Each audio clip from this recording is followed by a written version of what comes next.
আজি 4-5-2024 বৰ্ষৰ প্ৰাতঃ মুৰলী।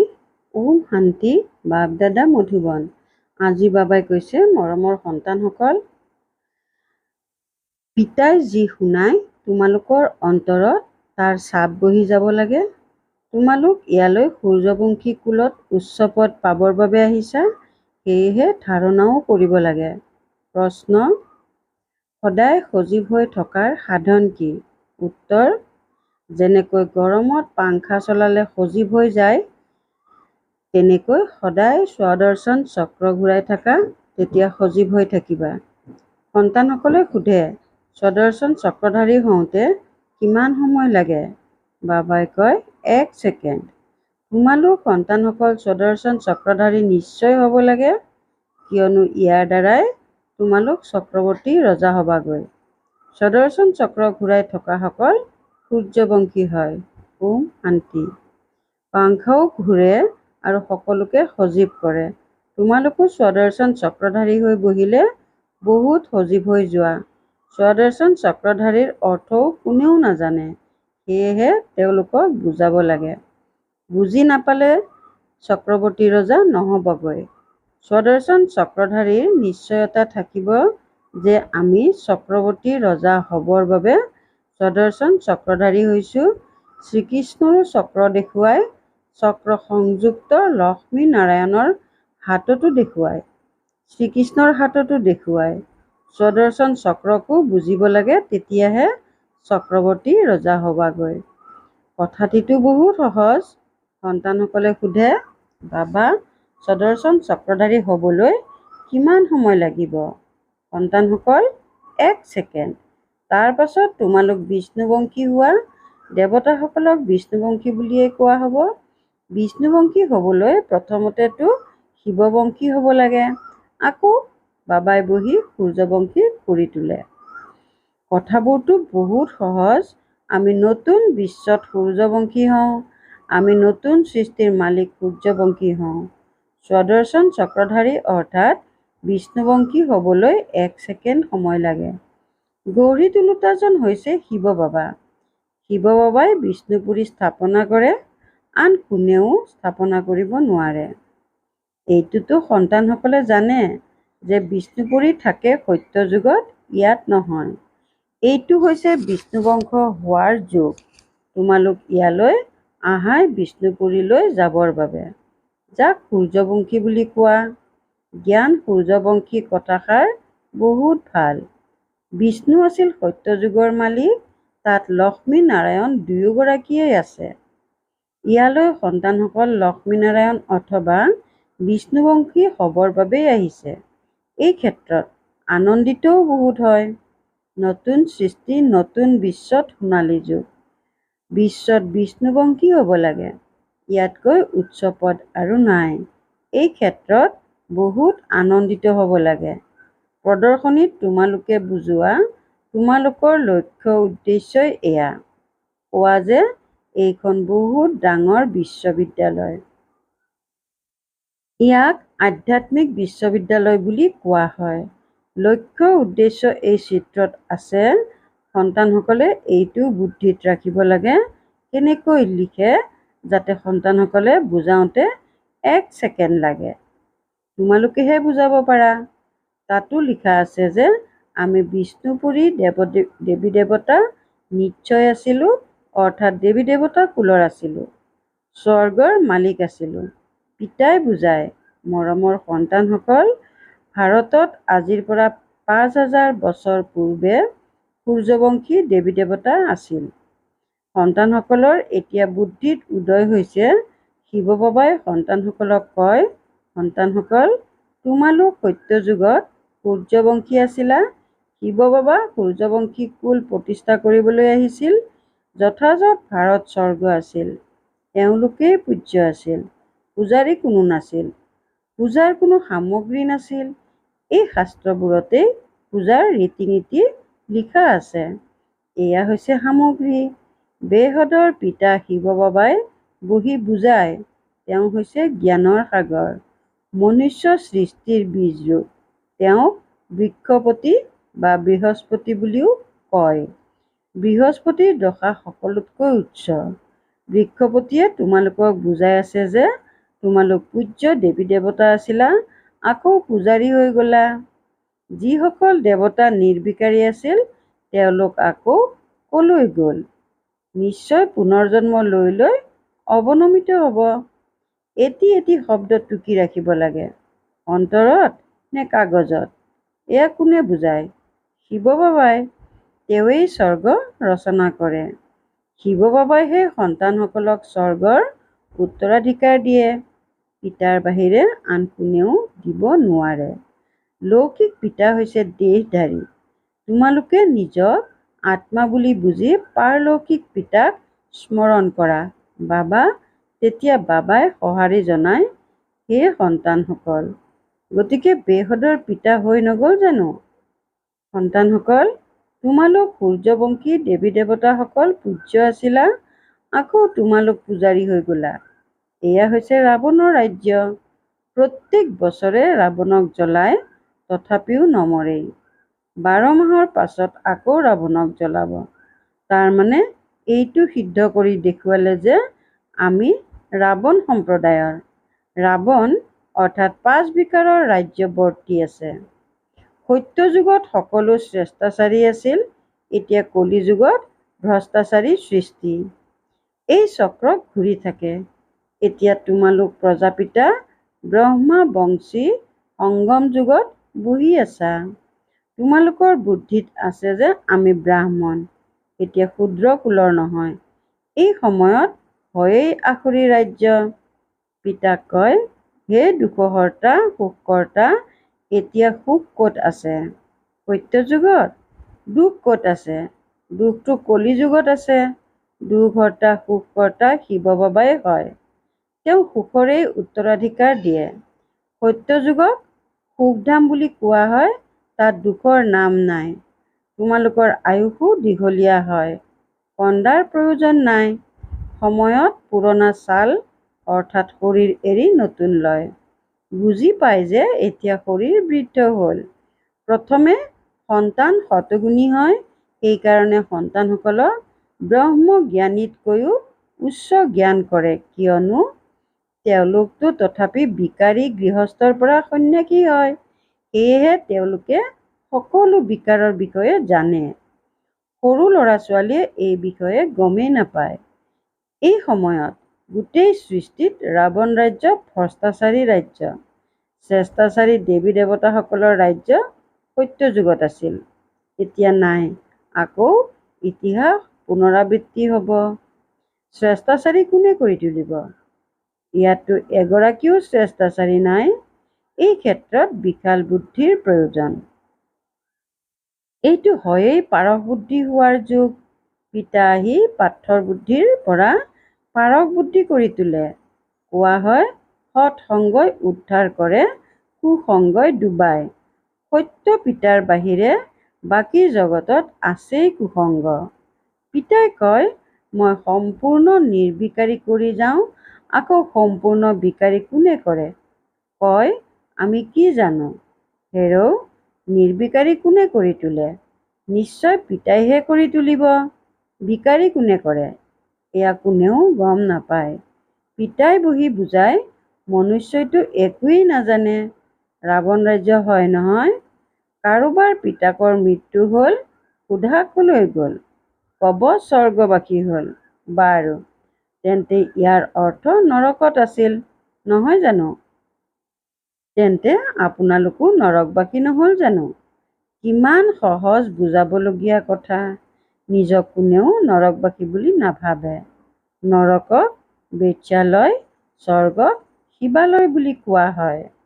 আজিৰ পৰা 5000 বছৰ পূৰ্বে এই দেৱী দেৱতাসকলৰ ৰাজ্য আছিল। তোমালোকে বিশ্বৰ মালিক, মহাৰাজা মহাৰাণী আছিলা, আকৌ পুনৰ্জন্ম ল'বলগীয়া হয়। পুনৰ্জন্ম সকলোতকৈ অধিক তোমালোকেই লৈছা। ইয়াৰ কাৰণেই গায়নো আছে। আত্মাসকল পৰমাত্মাৰ পৰা আঁতৰি থাকিল বহুকাল। তোমালোকৰ স্মৃতিত আছে, সৰ্বপ্ৰথমে তোমালোক আদি সনাতন দেৱী দেৱতাৰ ধৰ্মাৱলম্বীসকলেই আছিলা, আকৌ 84 জন্ম লৈ পতিত হৈ গ'লা। এতিয়া পুনৰ পাৱন হ'ব লাগে, আহ্বানো কৰে নহয়, পতিত পাৱন আহক। গতিকে প্ৰমাণ পত্ৰ দিয়ে যে এজনেই পৰম সৎগুৰু আহি পাৱন কৰি তোলে। নিজেই কয়, ইয়াত অৰ্থাৎ ব্ৰহ্মাৰ শৰীৰত বহি মই তোমালোকক পাৱন কৰি তোলো। বাকী 84 লাখ যোনি আদি নাই। 84 জন্ম হয়। এই লক্ষ্মীনাৰায়ণৰ প্ৰজা সত্যযুগত আছিল, এতিয়া নাই, কলৈ গ'ল? তেওঁলোকেও 84 জন্ম ল'বলগীয়া হয়। যিসকল প্ৰথম নম্বৰত আহে তেওঁলোকেই পুৰা 84 জন্ম লয়। গতিকে প্ৰথমে তেওঁলোক যাব লাগে। দেৱী দেৱতাসকলৰ বিশ্বৰ ইতিহাস পুনৰাবৃত্তি হয়। সূৰ্যবংশী চন্দ্ৰবংশী ৰাজ্য পুনৰাবৃত্তি হ'বই। পিতাই তোমালোকক লায়ক কৰি আছে।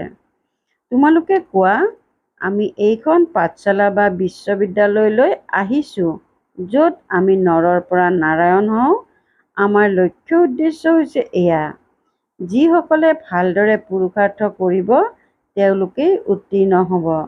যিসকলে পুৰুষাৰ্থ নকৰিব তেওঁলোকৰ কোনোবা প্ৰজাৰ ভিতৰত বহুত চহকী হ'ব, কোনোবা কম হ'ব। এয়া ৰাজধানী স্থাপনা হৈ আছে। তোমালোকে জানা, আমি শ্ৰীমতত শ্ৰেষ্ঠ হৈ আছোঁ। শ্ৰী শ্ৰী শিৱ বাবাৰ মতত শ্ৰী লক্ষ্মীনাৰায়ণ বা দেৱী দেৱতা হওঁ। শ্ৰী মানে শ্ৰেষ্ঠ।